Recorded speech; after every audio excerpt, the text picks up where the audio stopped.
பூவன் வாழைப்பழம் 2 பிச்சு வச்சுருக்கிறேன். அதையும் இதோடு சேர்த்து பூவன் வாழைப்பழ போண்டா செய்யலான் இருக்கிறேன். மாவு அரைச்சி எடுத்து வச்சாச்சு. இந்த மாவில் வாழைப்பழம், வெல்லம், தேங்காய் கொஞ்சம் துருவி போட்டுக்கணும். தேங்காய் கொஞ்சம் துருவி போட்டு, ஒரு கை தேங்காய் துருவி போட்டு போண்டா செய்யணும். தேங்காய், வெல்லம் ஒரு 2.5 ஸ்பூன் போட்டேன். நல்லா டேபிள் ஸ்பூன், பெரிய ஸ்பூனால் ஏலக்காய் ஒரு 3 ஏலக்காய் தட்டி அதோட மிக்ஸ் பண்ணி வச்சுருக்கேன். எல்லாத்தையும் இப்போ கலக்கணும். நேரம் ஒரு 2 நிமிஷம் வச்சோம்னா வெள்ளம்லாம் கரைஞ்சி போயிடும். 2-3 நிமிஷம். அப்புறம் பணியாரம் ஊற்றணும். புளி பணியாரம் சட்டியில். இதில் கொஞ்சம் வாழைப்பழம் மசிச்சு வச்சுருக்கேன். அதையும் மிக்ஸ் பண்ணிக்கணும்.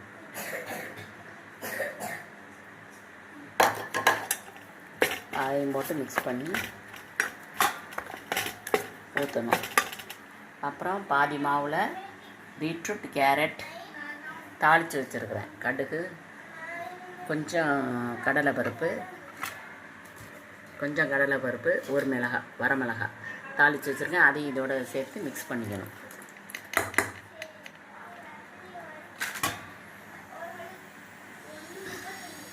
ஒரு 1/4 ஸ்பூன் கரம் மசாலா பொடி கொஞ்சம் போட்டுக்கலாம். நல்லா டேஸ்ட்டாக இருக்கும். ஒரு 1/4 ஸ்பூன் உரி போட்டால் போடும். போட்டு மிக்ஸ் பண்ணணும். தாளித்தது பீட்ரூட், கேரட் போட்டு கரம் மசாலா போட்டு இதை ஒரு பணியாரம் ஊற்றணும். கார பணியாரம், வெஜிடபிள்ஸ் போட்டால் வெஜிடபிள் பணியாரம்னு சொல்லலாம்.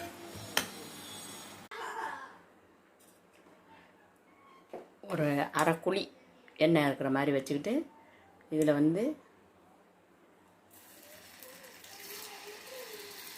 அவ்வளோதான் ஊற்றணும்.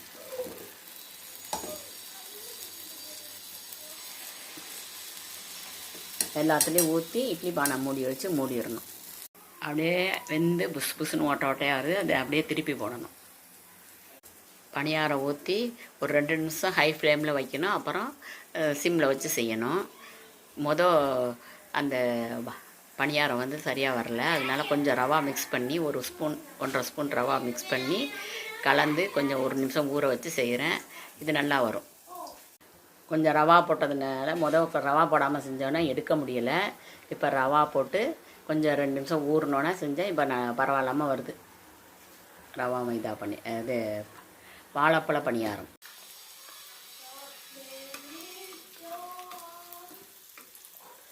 லேசாக அப்படி கத்தியால் அப்படியே சுற்றி அப்படி பண்ணி விட்டுட்டு அப்புறம் ஸ்பூனால் திருப்பி போடணும்.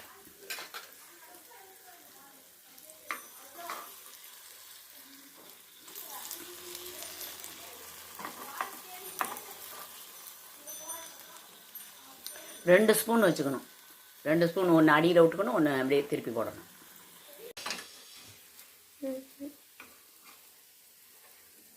இது மாதிரி கத்தியால் அப்படியே சுற்றி எடுத்து விட்டுட்டு பிடிச்சிருக்கும். அதை எடுத்து விட்டுட்டு அப்புறம் ஸ்பூனால் 2 ஸ்பூன் வச்சுக்கணும்.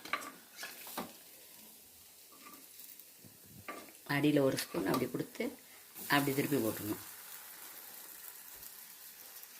திருப்பி போட்டாச்சு. இதில் ஒரு 2 நிமிஷம் கீழே ஃபஸ்ட்டு ஊற்றி ஒரு 2-3 நிமிஷம் இருக்கணும். மூடி போட்டு இட்லி பானை மூடி போட்டு மூடணும். இட்லி பாட்டை மூடி போட்டு மூடி அப்புறம் திறந்து இப்படி ஒரு 2-3 நிமிஷம் வேக வைக்கணும்.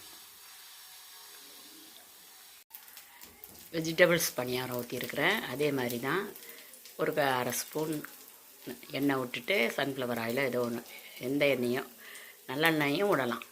அந்த எந்த எண்ணெயும் விட்டுட்டு 1/2 ஸ்பூன் எண்ணெய் குழியில் ஊற்றிட்டு இப்படி ஊற்றி இட்லி பானை மூடி போட்டு மூடி வைக்கணும். மூடி வச்சு ஒரு 2-3 நிமிஷம் அப்படியே சிம்லேயே வேக விடணும். ஃபஸ்ட்டு வேகமாக வச்சுட்டு அப்புறம் சிம்மில் 2-3 நிமிஷம் வேக விடணும். வெஜிடபிள் பணியாரம் இதுக்கு ரவா போடலை. நல்லா ஈஸியாகவே எடுக்க வருது. அப்படியே லைட்டாக அப்படியே சுற்றி விட்டோம்னா அப்படியே குத்தி விட்டு அப்படியே எடுத்துடலாம். அப்படியே வேக விடணும். எல்லாத்தையும் பரட்டி போட்டேன். இதுக்கு ரவா போட வேண்டியதில்லை. நல்லா வருது. இனிப்பு பணியாரம், வெஜிடபிள் பணியாரம். இனிப்பு பணியாரத்துக்கு கொஞ்சோண்டு ரவா மிக்ஸ் பண்ணால் தான் நல்லா ஸ்ட்ராங்காக அப்படி எடுக்க ஈஸியாக வந்தது. 1½ ஸ்பூன் ரவா அப்படியே போட்டு 1-2 நிமிஷம் ஊற வச்சுட்டு உடனே ஊற்றினா நல்லா நல்லா வருது. வெஜிடபிள் பணியாரம் அதுக்கு ஒன்றும் ரவா போட வேண்டியதில்லை, அது சும்மாவே நல்லா வருது. கத்தியை விட்டு இப்படி சுற்றி கீந்தி விட்டுட்டு அப்படியே திருப்பி போடணும், அவ்வளோதான். சாஃப்டாக இருக்குது பணியாரம். வெஜிடபிள் பணியாரம், உள்ள வெஜிடபிள், அதுவும் ரொம்ப டேஸ்டியாக இருக்குது. கரம் மசாலா பொடியெல்லாம் போட்டு தாளித்து விட்டதுனால ரொம்ப டேஸ்டியாக இருக்குது. நீங்களே இது மாதிரி செய்து பாருங்கள். கமெண்ட் பண்ணுங்கள், சப்ஸ்கிரைப் பண்ணுங்கள். தேங்க்யூ.